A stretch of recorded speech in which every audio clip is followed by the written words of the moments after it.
খেলার মজা। আজ নবপল্লীর মাঠে ফুটবল খেলা। শহরের দুই বিখ্যাত ক্লাব এই খেলায় অংশগ্রহণ করবে। এলাকার মানুষ তাই খুব উল্লসিত। সবাই গতবারের বিজয়ী দল মল্লভূম ক্লাবের দিকে তাকিয়ে আছে। তাদের দলে দুজন জাতীয় দলের খেলোয়াড় খেলবে। একজনের নাম পল্লব আর অপরজনের নাম বিপ্লব।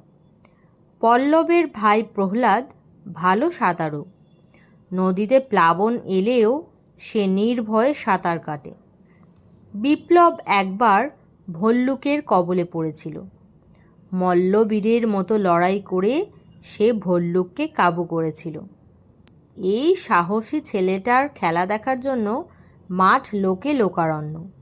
প্রাণের হিল্লোলে সবাই আজ মাতোয়ারা।